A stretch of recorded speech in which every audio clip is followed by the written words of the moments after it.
Hello, today is October 28th, 2011. We're meeting today with Mr. Robert Bob Forrest at his home in Loveland, Colorado. My name is Brad Hoops. I'm the interviewer for the Northern Colorado Veterans History Project. Welcome, Bob, and thanks for sitting down today to tell your story. Well, thank you. Let's start out, if we could. Tell us a little bit about yourself, your date of birth, where you were born, and a little bit about your family. Well, I was born in a little town of southwestern Kentucky on May the 10th or the 11th. And my mother says the 10th, which I took for 65 years.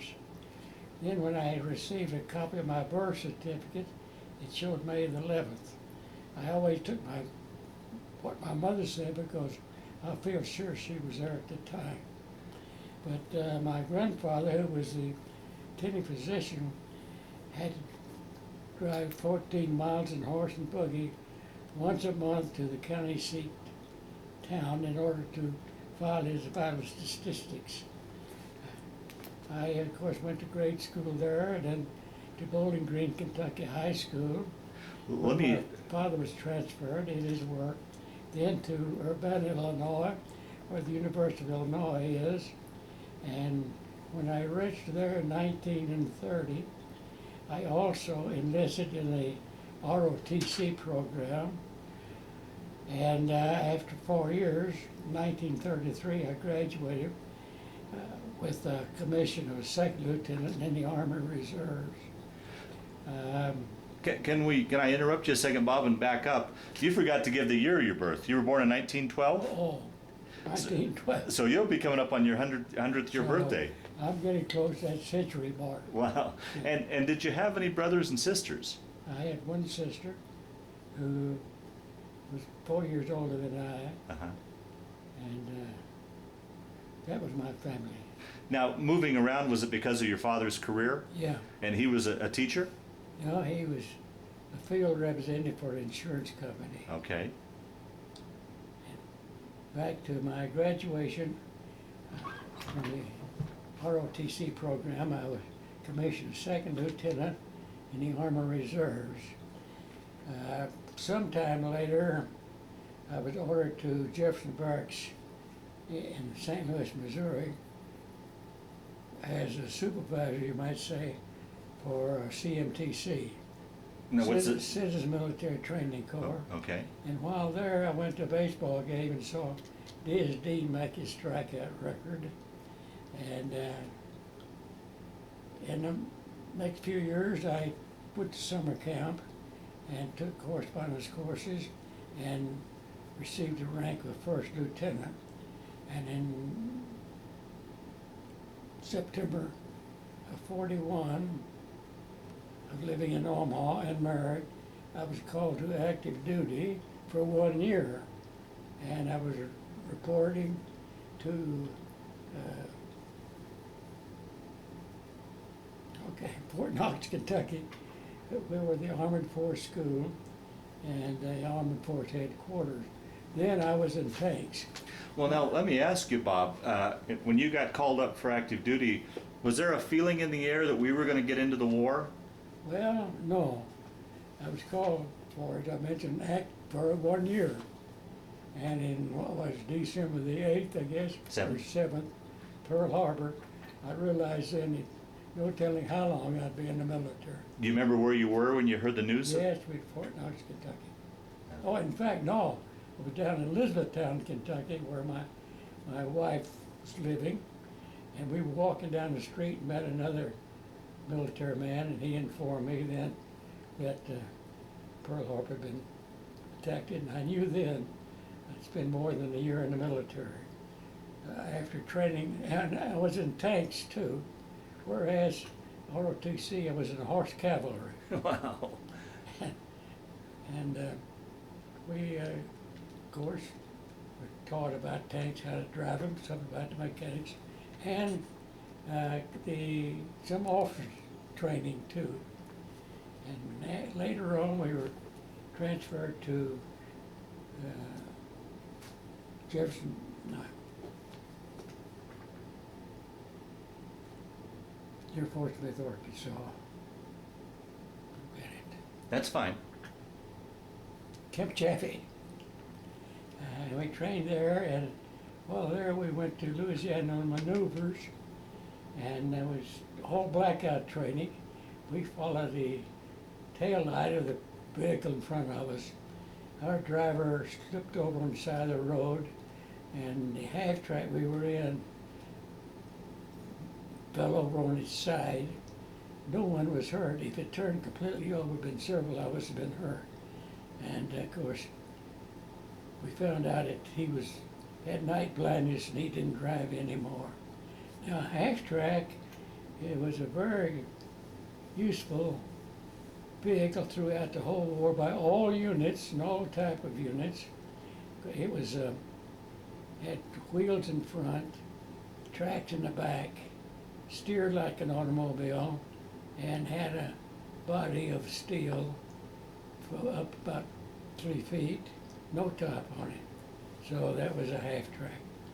After maneuvering in Louisiana back to Camp Chaffee, then we were sent, well, in a unit called the 6th Armored Division then, and I was in command of a company.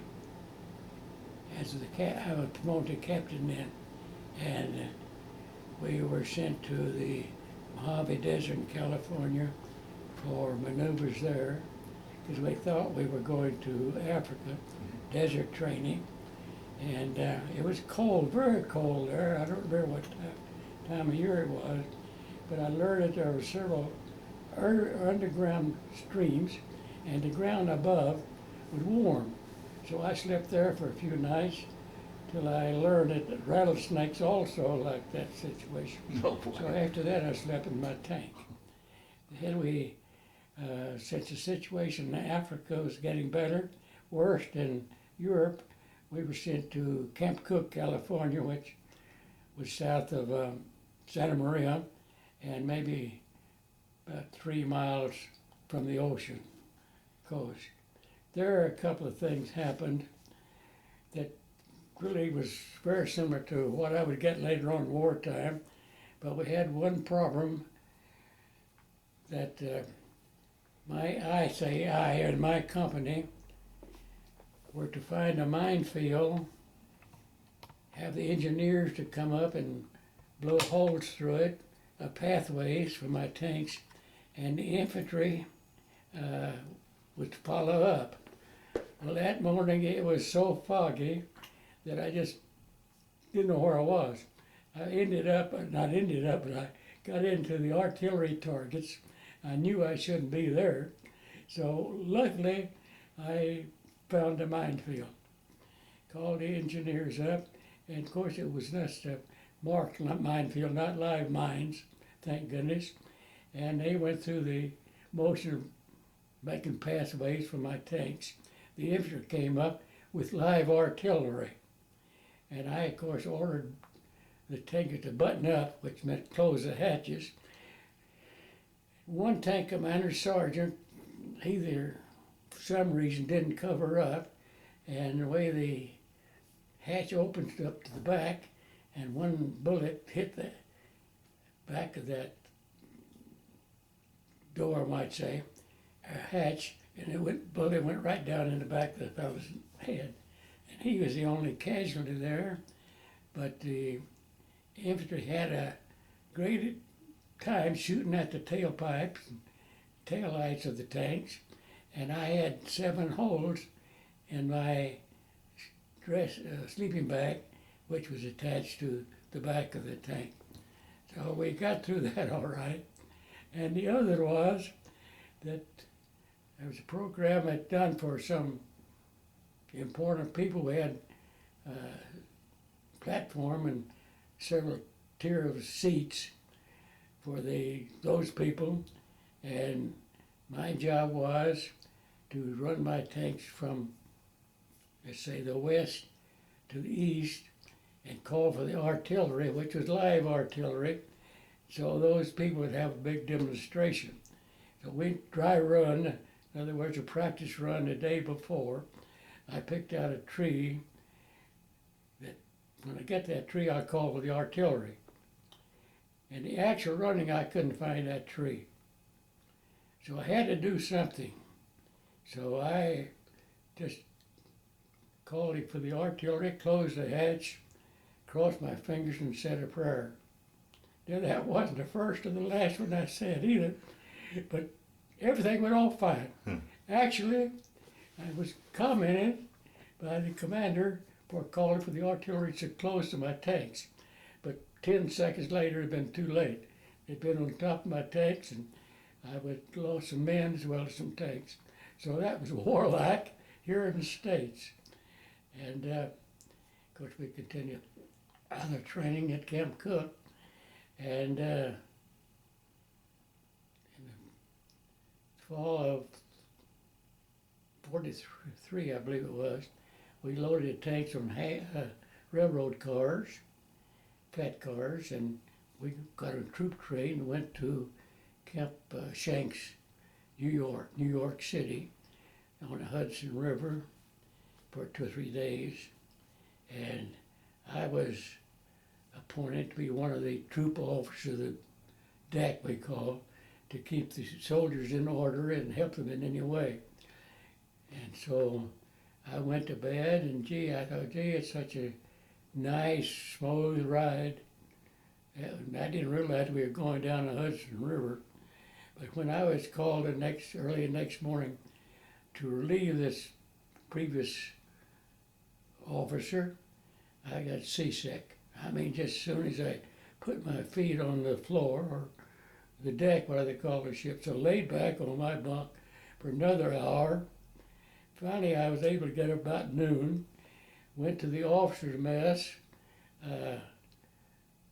and they had a big bowl of soup.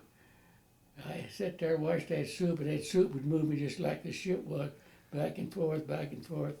And I headed for the water fountain 2 or 3 times there. But I finally got over that. It was a great trip. How long did it take you to get across the Atlantic? Huh? How long did it take you to cross? Well, we left January the 12th and arrived the 22nd. Now, were you in a convoy or by yourself? Or? Convoy. It was the largest convoy that ever been over at that time. That must have been a sight to see all those We ships. had 3 tank, Navy tank, called destroyer escorts in front of it. So, Did you have any worries of Japanese or German subs at all? We just, no, we had peace, a good drive. Well, before you continue on with your story, I'd like to back up and ask you, when you were being moved around the country at these different camps, did your wife follow you? Yes. Oh, yes, thank you. She was with me the only time I was here in the States. Thank you. And that must have been a hard time to say goodbye when you said goodbye to go, not knowing what your future held. That must have been a tough... Well, it was tough because she was pregnant, and of course, when I was in England, the baby was stillborn. Oh. So that was tough, you know. Anyway, we arrived in England on the west coast, and went by train through London, and from there northwest of London to a small town called Morton in Marsh. That's Morteon -IN-MARSH. And we had a camp there, and just like the camp here, in that we had freedom at night, could take leave of absence, such as that. And the battalion commander, colonel, and I went to London a couple of times and stayed both times at the Mayfair Hotel. And we had a suite of rooms with, of course, a bath in between. I went in a bath and came back. I said, Colonel, there are 2 stools in here, but only one has a seat on it. Well, he said, that's a bidet. That was my first experience with a bidet. Now, the second trip to London, about 2 weeks after we got back, the 2 top floors of the hotel were blown off by a German buzz bomb. Well, I was going to ask you if you could to describe to those that'll watch this film, the damage you saw in London, what it looked like in London, and if you ever came under any buzz bomb attacks. Well, I didn't see a lot of damage, although many of them were collecting in the tube, they call it, the underground Subway. And I was just often wondering if the Americans would be able to take what the English did. It was really rough for them too. But anyway, the Germans were not bombing anymore, fortunately. The Americans were secured air supremacy. And I might say that who won the war? Well, we depended a lot upon those who made the tanks and those who made the airplanes, produced the food and so forth we needed, because we learned that if the Germans knocked down a plane, we put two more in its place. If they knocked out a tank, we put two more in its place. Germans couldn't do that. So the home front is... And also, while in England, we had a chance to go to Stratford-on-Avon, which was Shakespeare's hometown, and saw his house and the desk where he worked, and also Anne Hathaway's house. And I went with a friend to the Shakespeare Memorial Theater and saw Hamlet and Macbeth later on, my two favorites. And it took about 10 minutes to get onto the English language way they spoke there. The first trip, of course, the end of the production, the people stood up and sang God Save the Queen. And we didn't realize what to do until we walked out. We knew that the English thought very disrespectful, because we would feel that way if they did when we were singing our national anthem. The next time, of course, we obeyed the procedure and stood up with them. So that, then we went to Salisbury Plains on maneuvers, and that's Salisbury in southwestern England. We passed the Great Stonehenge. I wasn't able to stop and inspect it, of course, but I could see the top of it. Wow. And then back to our camp. And we knew that the invasion was going to occur sometime. We, of course, didn't know. And, have I told you about General Patton? No, you had. Oh, yeah. okay. I go back to the first time that General Patton visited us. We had a platform made for him, and he walked up on the platform with a shiny helmet, his two pistols, ivory handles, one on each side. And the first thing, first I'll say this, that it was always damp in England for middle of the morning, something like that. And first thing he said was, "Gentlemen, sit down if you want to get your asses wet." And next thing, of course, we were waiting for the invasion. Knew it was going to happen. When, we didn't know. But on June the 2nd, that morning, we saw hundreds and hundreds of planes, some of them pulling gliders. So we felt then that was the invasion. So we were called to battalion headquarters that morning, around 10:30, and told us the invasion, what it was. So of course, we continued training and did not go into France, Utah Beach, until about the third week in August. The reason for the difference there is the Allies had not acquired enough land for tanks to maneuver. And there was a breakthrough, I believe it's St. Lo, that's ST period, Lo, and then the German began to pull back. So we went over about the third week in August, and got a little seasick, and it was at night. Next morning I woke up and there we were on dry land. We'd gone in high tide and the low tide had occurred, so the ship was actually sitting on dry land. Oh, so you're on an LST? Yeah. Okay. It was an LST, landing ship tank, it's called. And Of course, a lot of shell holes with water there. We had no idea how deep they were. The first tank out went into one of those shell holes. It was deep enough that water got into the tank. Of course, the men had to hurry, dry out the ammunition, afraid it might corrode. And it was very low beach. In other words, there's no high hills like there were at Omaha Beach. That's where it was tough. Well, second day we came under artillery fire, which did no damage, and we were going down this road going south, along with our battalion. We took sandbags and put them up in front of our turrets because had a big white star there, and we wanted, well, didn't want to be conspicuous, you might say. Well, now I understand in that area it was tough for tanks because of the hedgerows and the. I'll explain. Okay, go ahead. Okay. Uh-huh. Yeah, thanks for mentioning it.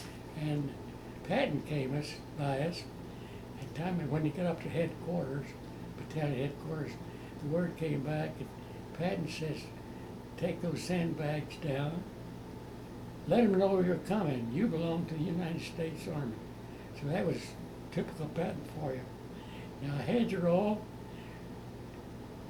it's a new term, you might say, or a new name for most of us. But when the Normans, of course that state there was called Normandy. The Normans settled it many, many years ago. A lot of rocks there.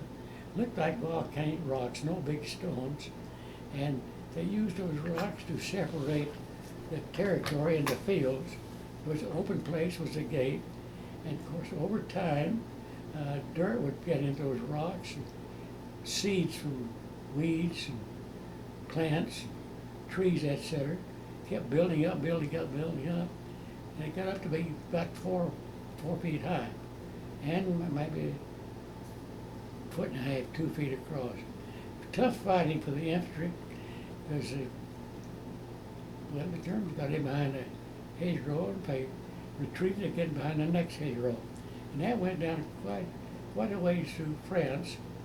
And I know one time I had to stop for, I call it turning the tracks over, the tanks, because rubber on part of the tread is, part of the track is tread. We wear down, we have to stop our tank, jack it up and turn the tracks over so it have fresh rubber on them. And some artillery began to go over my head. Well, you know, if you get experience, you can listen to the artillery. The sound didn't, traveled as fast as a projectile did, or vice versa. And you get an idea where it was, when it was going to land close to you. You know, there was several tanks, gasoline hauling trucks, tankers, I'm calling, on a hill over there, which were very visible. They were well scattered, and the artillery part was shooting at them. I thought, well, it's very strange if that's Americans. There was an old barn there. I thought maybe they're trying to tear up the barn. Well, then I heard one shell coming close by, and I dived into my slit trench. Now, the infantry used foxholes.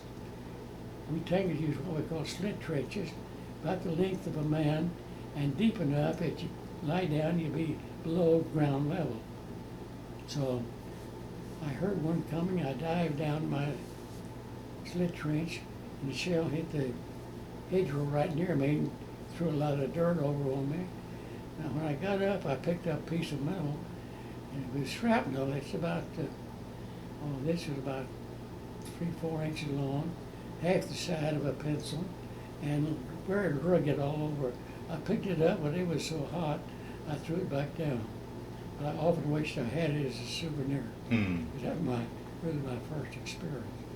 And we were going down to Lorient, that's way up in Nexus. I think the French called it Lorient, which was a German submarine base, and we were there at a crossroads to keep any Germans coming out of there from getting back into France. And early one morning, the Germans sent several shells over to one location, where one platoon was, and they were Germans driven off. We had no injuries or wounds, and we don't know about the Germans because they were coming out the head of a Forrest. And things calmed down quite a lot there for over a period of about 2 weeks. But once in a while, the Germans would have one round coming in of artillery, maybe two, and move the vehicle to some other location. So either it was a artillery piece on wheels or on a railroad track, because it moved a lot. Anyway, we sat there for several days, and it was quite calm there. And one of the citizens who I think he had a French title called Baron, he was a lawyer for a nearby town, and he had invited me for lunch, which was very nice, very enjoyable. And he told me that sometime I might like to have a shower and to go up and tell his housekeeper, you know, and she'd set it up for me. So one day it was very calm and all, so I thought, well, I'd get to shower. I drove a Jeep myself up there and back of the house, and she came out of her apartment, which kind of like a garage. In fact, part of it was a garage. And I was telling her that Baron so-and-so said if I wanted to shower, to come up and see her. And she said, shower? She didn't know what it meant. I said, next to bain, which I knew the French word for bath, but not a shower. So I held my arms up over my head and moved my fingers. Oh, she said, douche, you want a douche? I said, I suppose so. So I found out douche is the French word for shower. Anyway, while I was taking a shower, Germans evidently saw me go up there because it was kind of high ground. And they fired a couple of rounds near there. And I heard and got out of the shower. I think I put my clothes on without drying off. But I got out there in a hurry. So that was our story of our stay down in that location. And later on, we with the battalion heading for the north, and the colonel called me, and that is the battalion commander, told me to go up to the head of the column and see what the firing was about. Well, when I say I mean my company too, which was 18 tanks, about 60 men, and then one tank was called a maintenance tank with mechanics in it. And we also had a kitchen truck, which we didn't have with us very often, and a Jeep, which with the driver, which was available to me. So I took a side road. We didn't have the kitchen truck with us yet, and stopped a little community to find out, to ask some questions. A fella came out, and I tried to tell him what little French I knew, pointing to my map, and he said, if you speak English, maybe I can understand you. I felt kind of embarrassed about here. I'm in his country, and he speaks my language. So then let's see. Oh, we had a kitchen truck with us going back up to France because there's no Germans there. Whenever we'd stop at a kitchen truck, the young people would come out and get in line between where we were eating and the garbage pail, taking the food off of our trays, that is the uneaten food. So actually now, whenever I have uneaten food on my plate, I think of that. Mm-hmm. And let's see.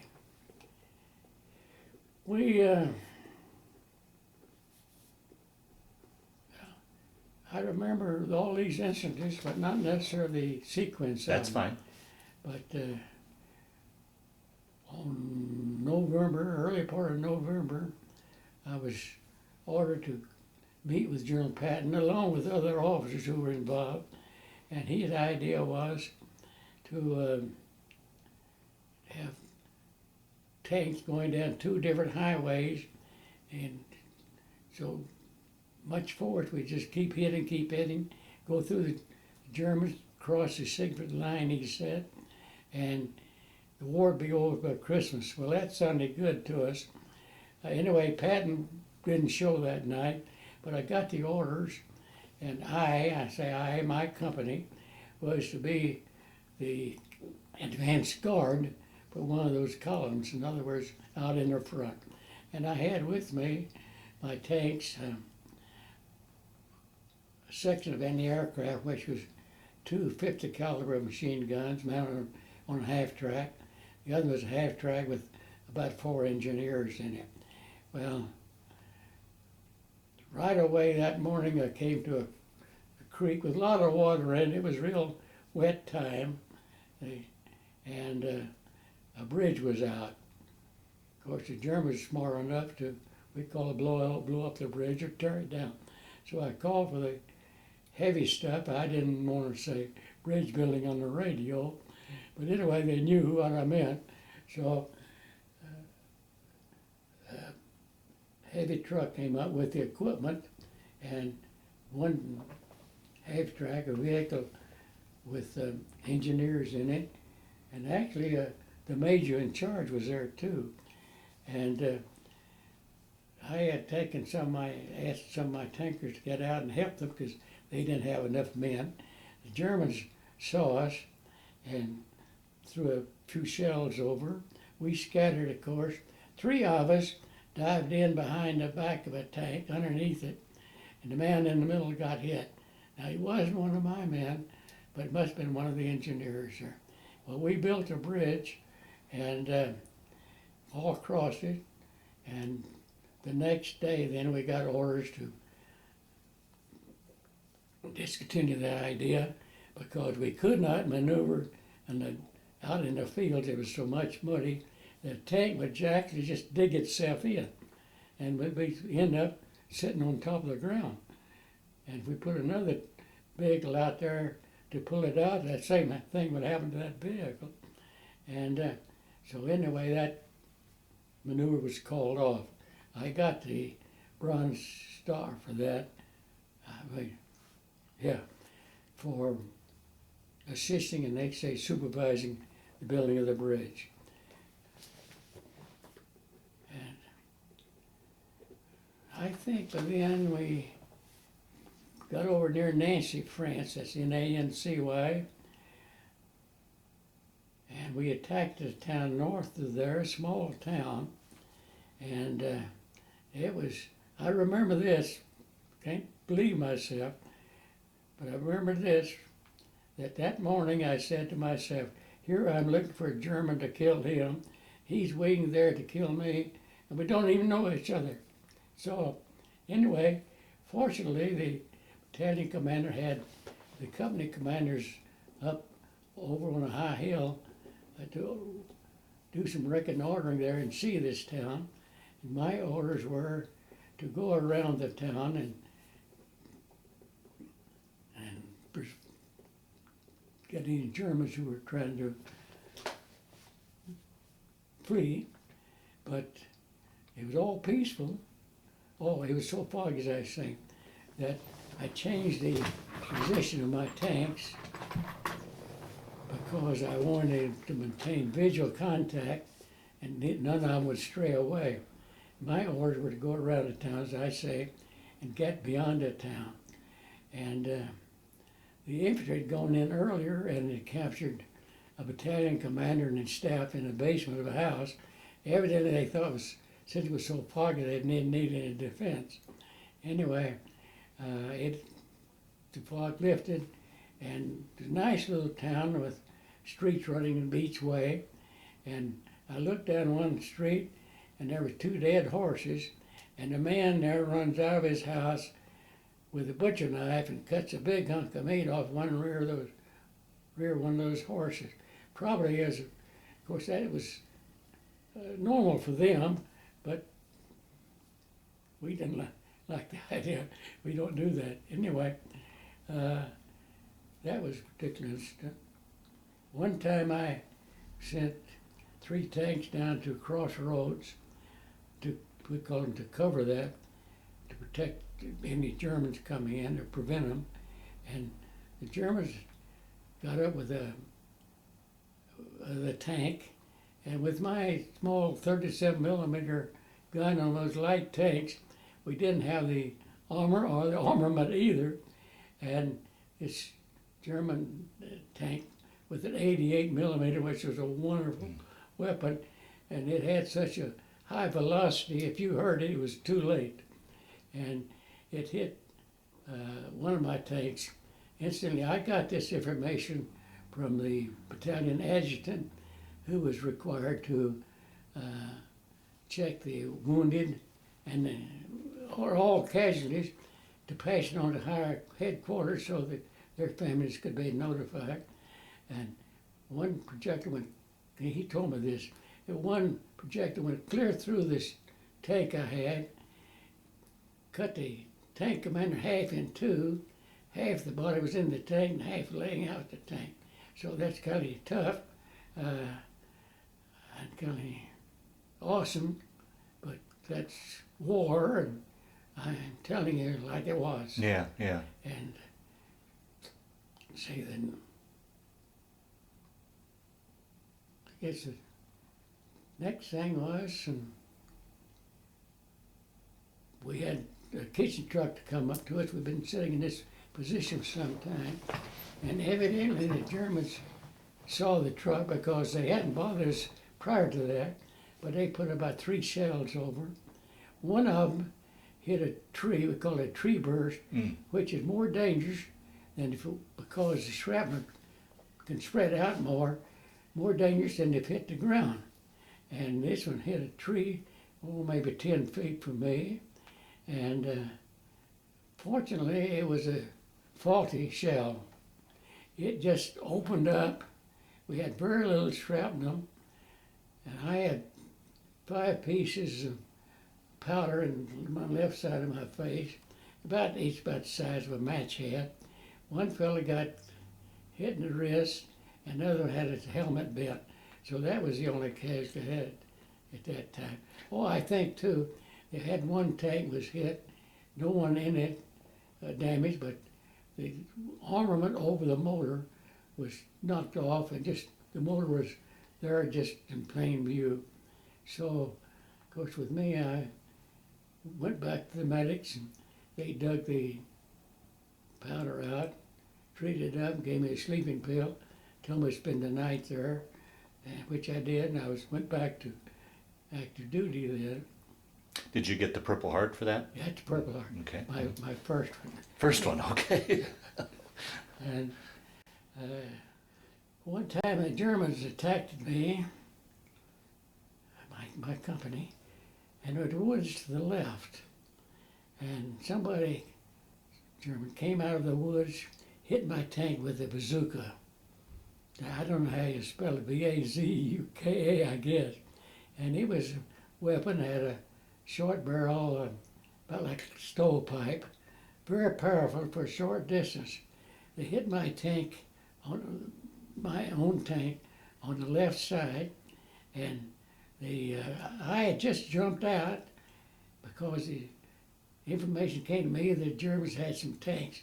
So I was going to go get the tank destroyers if we had any, because I couldn't fight big tanks with my little... What type of tanks did you guys... What type of tank were you in? Oh, I'm sorry. It's a light tank, and it had 2 Cadillac motors, and maybe about an inch and a half armor on it. And that's considered light? I mean, that was a light... We never had a so-called big, heavy tank. We had medium tanks with the 75 millimeter. Later on, that medium tank got a 76 millimeter, which then was pretty competent to the German 88, which was a wonderful gun. And before we continue on with your story, could you describe to a person like myself and others that'll watch us, what's it like inside a tank? Can you describe what it's like being inside a tank? Well, it was fairly comfortable. I spent 4 years riding a tank in 5 different countries, and you get accustomed to it. One thing is, in cold weather, which we had plenty of it there, we could not so-called button up, close the hatches, because there'd be so much humidity it actually drop off the roof. So we had to leave the hatch open. Huh. But we never, at least I never got real cold. We would take our boots off and wrap them in blankets. But the next morning we have to put the boots over the tank motors to thaw them out before we could put them back on. So anyway. So you guys would sleep in your tanks at night then? Oh yes, Oh, okay. always. And it was comfortable. I envisioned this claustrophobic small area, but there was plenty of room. I guess you got used to it. Got the hatch open, and you can raise your seat up and get your head out if you want to. But there was a couple of times when I was just, one time it was real muddy, but I just had to have some sleep. So I told the guard to, if the artillery gets any closer, to call me. Well, I put a tarp out, and then my bedroll, and he called me later on. It was getting a little close, but anyway, that happened once in a while. But not very often did we sleep out of our tank. Hmm. And incidentally, too, I use that word a lot, we ate out of K rations, which were, first C rations, out of a can. K rations were very enriched, all about the size of a candy bar. And the only tool I had was a spoon stuck in my boot. So when I got through eating, I would wipe it off with toilet paper, stick it back in my boot. Now, we had toilet paper folded up inside of our helmets, so we got along with that all right too. Well, how do you? Let me ask you. You probably weren't getting enough sleep. You're out in the elements, out in the cold. You probably weren't eating properly. Hygiene probably wasn't so good. Any one of those by themselves could bring a man down, but you had all of those plus war on top of it. How do you think you made it through that period of time? I don't know. We did. You got accustomed to it. Showers, very seldom. If we wanted to shave, we put water in, cold water in our steel helmets and use that for water, But anyway, let's see. Oh yes, go on with that. The bazooka hit the left side of my tank, and I was out of the tank, fortunately. But the gunner, which was my left, the projector went right in front of him. He had several pieces of metal in him. The driver in front of him had a wool scarf on that was seared to his neck. And the assistant driver and the machine gunner, same person, got out of the tank, got in a fight with a German. German about bit his finger off, but he got the gun of a German and killed him. So there we backed up then. And, I'm blank after that. I don't know how those people were evacuated and what happened to my tank. That's strange. What happened to them overnight, I don't know. But anyway, I backed up, gave order to back up. One lieutenant says he couldn't get the motor started, and one motor, and they were all around me, but he was still fighting. Of course, I lost him and the crew there, and we found out why he couldn't back up was we have two motors, two separate gas tanks, and we have a habit of turning them off if we're in a place very long to prevent any fumes and any leakage there. And apparently the driver didn't turn one back on, didn't have the power to move out. So I say, I don't know what happened to him, the tank and all. I know they were killed, but after we backed up, I called we didn't have enough room to turn around, so we backed up. I called the battalion commander, told him he'd send the infantry up the next day with counterattack, and which he did. The next morning, the infantry came in, and there was a young lieutenant there. I said, "Where's your company commander?" Who was a captain. I knew him very slightly. He said, "I don't know, he was here a few minutes ago." I said, "Well, we got to go ahead." So I felt like that the infantry would have more confidence if some older person was there. So I got out of my tank and led the infantry, and we killed or captured 29 of the Germans that morning. I got the Silver Star for that. Silver Star. Did it? And the battalion commander I mentioned, But court-martialed the captain of the infantry, because we found out later that he stopped, he and his radio man had dug in behind some trees about 100 yards away, and he didn't show up. So I don't know whether the colonel was charged with disobeying orders or even cowardice, I don't know. But that was, let's see,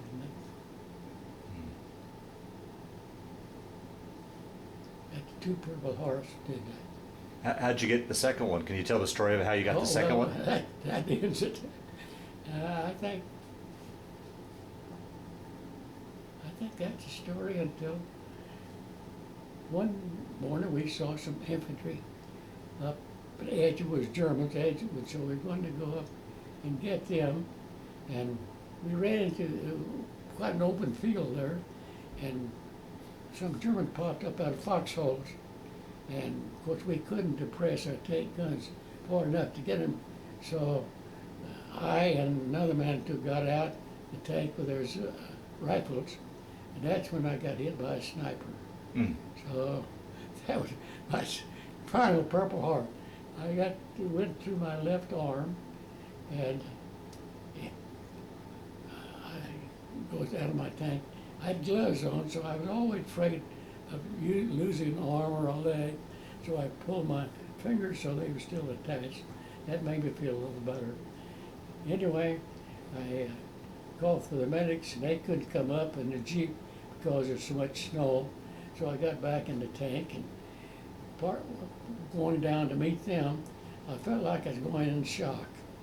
And so I stood up and pulled my helmet off and got some fresh air, and by gosh, I felt better. The medics came in, I got down, got into the Jeep then, down to the medics were, they'd taken over a house. I knew the medical officer quite well. So he laid me down and started opening my shirt. He knew I was hit there. I told him to take care of a couple of men there who were bleeding around the face. He said, no, I better look at you first. So he was afraid that this projectile had gone into my intestines. So he pulled out, opened my shirt and pulled out a paper I had, which was the division signal officer's instruction, which was a code. And I put in my shirt, thought, well, if I ever needed it to be available, or if capture was imminent, I could maybe destroy it. He pulled it out, and he said, that's what saved you. It was heavy paper, about 4 pages folded 3 times, and that was enough just to turn it, so the projectile went clear through my stomach, out the other side, but not in the intestines. Wow. So I was lucky there, and I remember being put on the ambulance, woke up about, no, after he had taken care of me, he smoked cigars. I asked for a cigar. Then, believe it or not, I laid there on the floor smoking a cigar. And I came to, when they were putting me on the ambulance, I knew there was other Americans, a few Americans there. There was all one German soldier. Went back to the hospital. I slept all during the ambulance trip, and I woke up again when I went to the hospital. That's the first one there. Well, they kind of bandaged my arm and operated on my stomach there. They had opened up all the way across, just clean out the track where that projectile went, and sewed it back up. After going through 2 or 3 other hospitals, I ended up in the American Hospital in Oxford, England. And actually, I had no pain, believe it or not. The most pain I had, they wanted to keep that arm, wound in the arm open, so they would put some Vaseline-soaked gauze on some faucet and run it through there. And once in a while, they'd hit a nerve there like a dentist would, and actually, that's all I had. So it's a long story there. And your stomach wound didn't bother you at all? Didn't hurt? No, you know, believe it or not, that was the only pain I had. That's unbelievable. And while there, Lady Alexandria Metcalf, who was the daughter of Lord Curzon, who was the last viceroy of India, and she was an attendant at the wedding of Wallace Simpson, Edward VIII, so she was up there in society. She maintained a rest home for officers, R&R, I guess, is rest and recuperate, I guess. I don't know what the second R for, but it was nice. She had a butler, of course. We sat there in the fireplace and pulled a lever if we wanted to direct. It was, and I mean, part of the cord hanging out. She couldn't understand. She had a swimming pool. She couldn't understand we didn't take advantage of the swimming pool. But there, here it was, April or something like that, too cold for us. But she would have coffee with us in the afternoon, tea, of course, and in the sunken dining room, and that was the sunken dining room. The stones were there from the original house, big white stone, maybe 3 feet across, worn, of course. That house was originally built in 1490 and probably rebuilt 2 years later.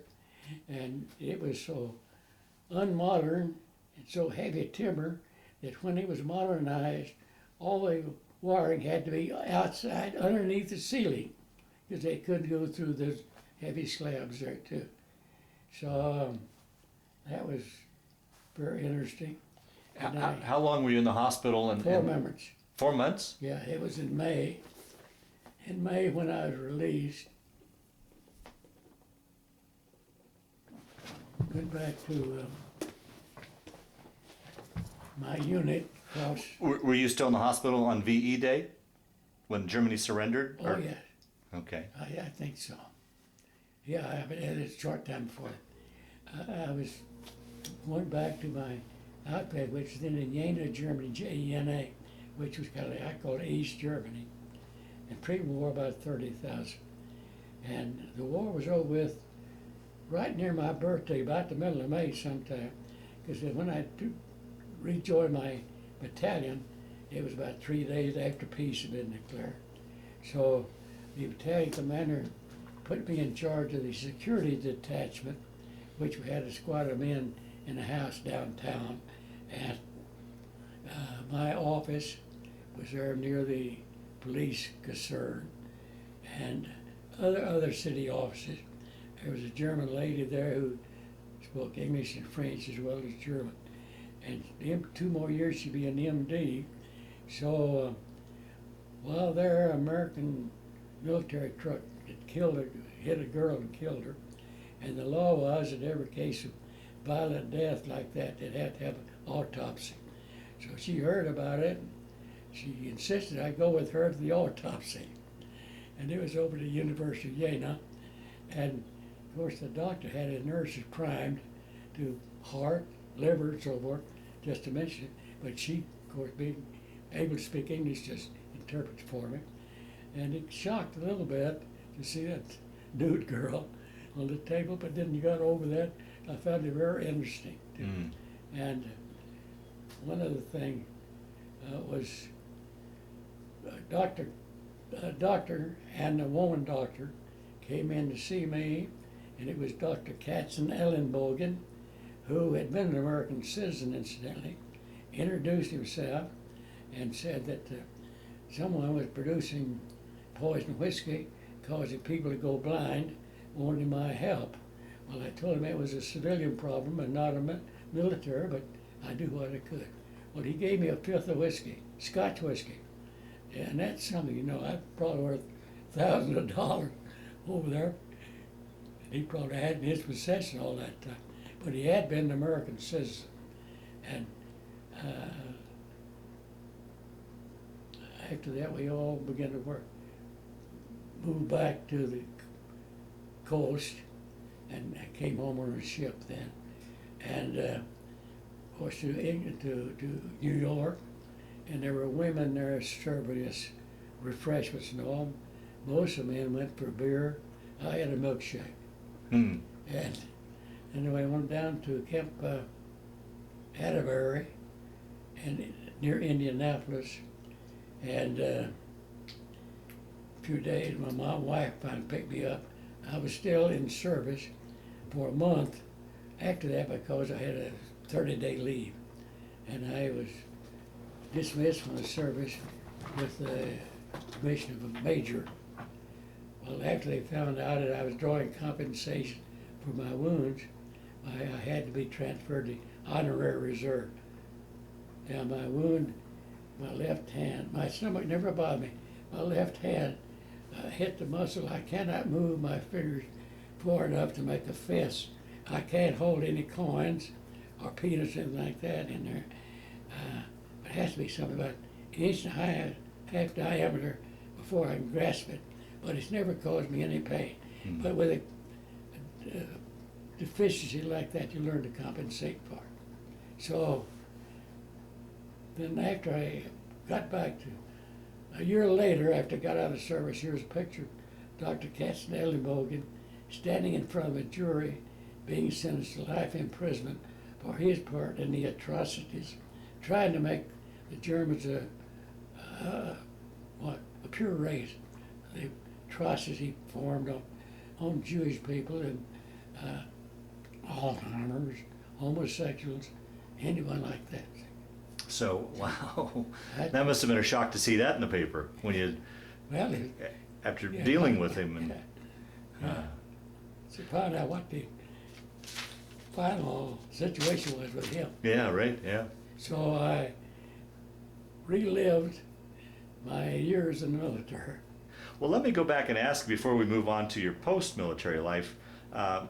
As you were moving around, how was communications back home with your folks and your wife? Were you able to get mail and such? No, I had that, what we call, I forget type of mail, you know.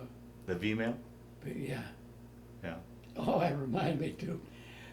The colonel was a young, regular Army, lieutenant colonel. And he would send back German equipment for his two boys who were scouts. And the officer could censor their own mail and put your name, rank, and serial number on it and go through. So he sent the package through, got to, fortunately, division headquarters. They labeled it books. They threw it over in the corner. It was 2 bottles of cognac. They wrote him, "There's a dear colonel, your books are leaking." Of course, being a colonel, he got out of it pretty well. Now, as an officer, did you have to censor your men's mail? No. Were you responsible for censoring your? No. Oh, okay. Yeah. And how did your wife or your mom ever talk about what it was like for them back home? Because they didn't know really where you were, because your No. locations were censored. Did they ever talk about how they worried? Particularly, they must have got telegrams saying that you'd been injured, were in the hospital. It must have been terrible, horrible for Well, them. actually, there in the small town, whoever received it went to her father, told him about it, and the father went with him, or at least to my wife. Other than that, I don't know, she got along okay. She had a car, a lady, a friend close by, living in with her folks. Okay. That Okay. made it. Yeah. Okay. So after that, we went to Omaha, and then back my old job. And I was with him 39 years. And this was in the insurance business? Yeah, I was field man for an insurance company. I never thought they paid me enough, but I've been retired about 38 years, so I'm getting it back, retirement pay. Well, let's talk a bit about family. Children, grandchildren, great-grandchildren? Oh, okay. I have one daughter. Of course, I told you one about it was stillbirth. Mm-hmm. One daughter, and she has 2 daughters. Her husband was a lawyer here, a young fella, and he died a few years ago. It left her, of course, being a young lawyer, he didn't have a lot of money, but he had lots of insurance. It left her well off. She has 2 daughters, and each of them have 2 children. And of course, they were married, actually, too. Now, through the years, did you ever keep in touch with your men, correspond or go to any sort of reunions or anything like that? Many outfits had reunions. For some reason, mine never did. I guess never anyone thought we were interjecting. Oh, after I got back to Omaha, now that original battalion commander, lieutenant colonel, was injured the leg, and he was sent home. And by golly, I got back to Omaha. My wife was over in a restaurant or part of a hotel dining room. He came in, they kept looking at each other, and finally they recognized each other. She told me, I went over and saw him hello. He was living in Louisville with what, Chrysler, I get. So that's the only contact I've had. Uh, hmm. Well, Bob, we'll start to wind down this interview. Is there anything I didn't ask you about that you would like to talk about, or any stories have kind of floated to the top as we've been sitting here talking that you want to talk about in hopes that we covered your whole story, or do you think we did a good job of covering I it? think I covered it pretty well. Okay. You asked me 2 months ago, so I had time to refer to my files. Well, good. Such good, as that. good. Which Okay. sorry for the delay, all right, but I just couldn't get to it. That's fair enough. But I mentioned before, I lived, again, my time in the Army. Yeah, yeah. Well, my last question that I like to ask in these interviews is, how do you think your time in the Army and all that you went through, did that affect your life at all, change your life at all, play a role in your life, or was it just simply just a chapter in your life that you went through? How do you think you would answer? No, that was just 4 years out of my life, out of my civilian life. I had no regrets. I feel like I did my part. I think I was a good officer, but I made mistakes. And the big one was when I got out of my tank. Because there's no reason why a captain in charge of 60 men should be out of his tank like that. That was just foolish, my part. But as I say, I didn't want to ask my men to do anything I wasn't willing to do. So that's maybe my fault there. Yeah, yeah. Go ahead. Well, Bob, I want to thank you for sitting down to tell your story today, but just as important, I want to thank you for your service to our country. Oh, well, I did my part, I guess. But that's war, and I told you like it was. Yeah. It's kind of tough to see a human being burning like that, Mm. or knowing that this tank commander's half the body was in the tank and half outside. Yeah, yeah. Other than that, but Wow. I got my old job back too, so everything worked out. Good. I Well, thank you don't very regret- much. I don't regret anything.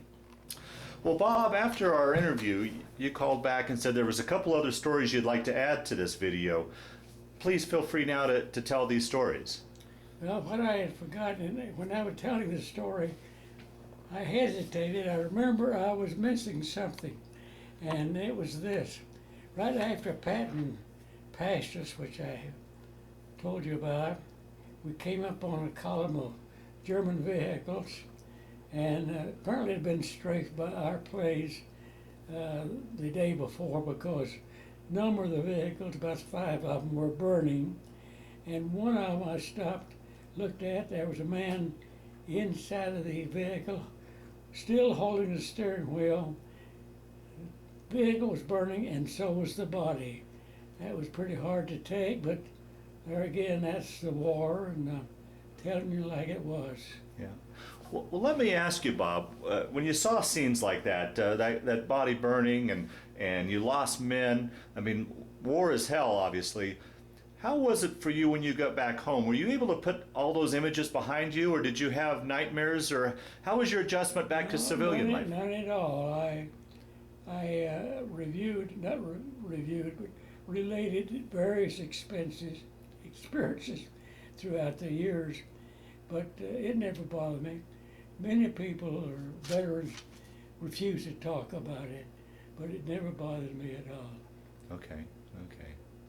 And then also you wanted to go over all the various places you lived. Oh, yes. Well, I mentioned going back to Omaha.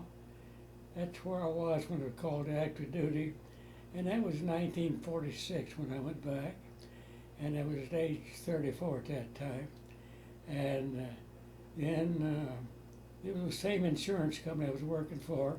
They transferred me to Casper, Wyoming in 1955. Then I retired in 1974 and retired to Loveland in 1980.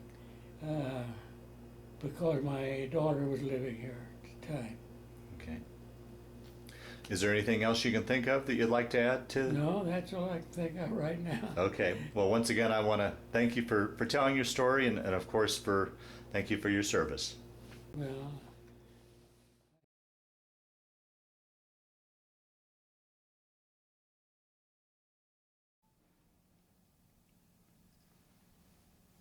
that was in 43. We were in California then, and that's an officer's dress uniform. Actually, that's the only time I wore it. Is that right? Never had an opportunity to wear it after that.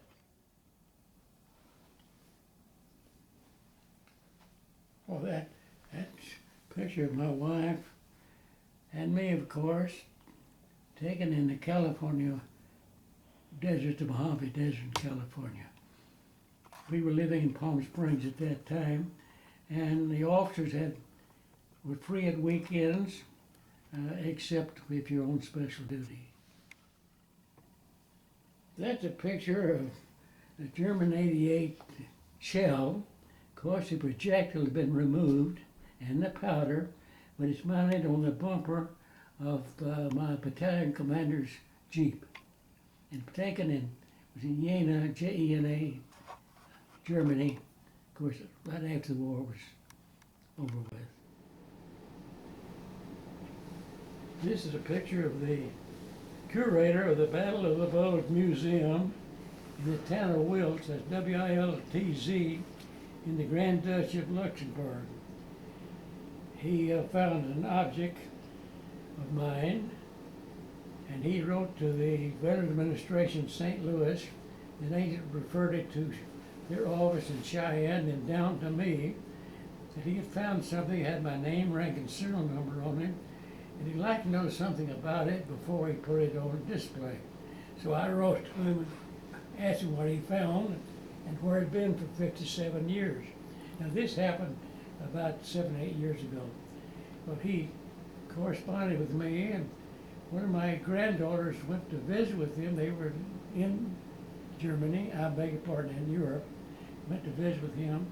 And later on, my daughter was over there and spent the weekend with his family at a family reunion. So we have a very close contact with him and still have. And they came to visit with us, and he brought the knapsack with him. And my daughter didn't want it, the little smelly thing, she said, but it was like a backpack that I use here in the States on marching and hiking, and I carried my personal items, underwear and socks in my tank, and of course when I was wounded, whoever took over the tank just tossed it out. And the curator said that it was customary that after any battle and there was peace around, the natives went out and picked up what they could was salvaged in any way they could use, thrown away, damaged or anything like that. And I said we still maintain contact with him. I'll be darned. That's a great story. I guess so. Now this is the picture of the tank, the size of tank, the light tank, which I was in for 4 years. This happened to be is in a parade here in Loveland in November. That is my daughter, I think, sitting in front of the tank, but that's called a light tank, a newer model with the same size tank that I was in. Now that's was there a crew of what, 5, 4? 4. 4? Crew of 4. There's of course the tank commander was on the turret on the left-hand side. To the right of him was a tank commander, usually a sergeant, and in front of the gunner was the driver. In front of the tank commander was assistant driver who was also machine gun operator.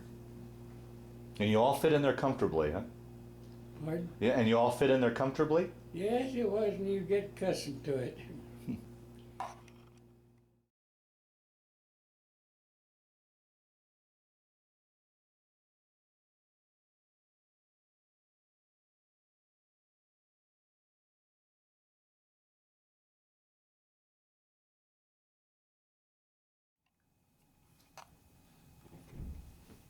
This is my daughter and her two daughters, might say my two granddaughters, and their families. Each family have, of course, a husband and wife and two children. And my daughter and my one granddaughter lives here in Loveland. The other one lives in Boulder. And really that is the reason I moved to Loveland, is to be with my daughter and her family.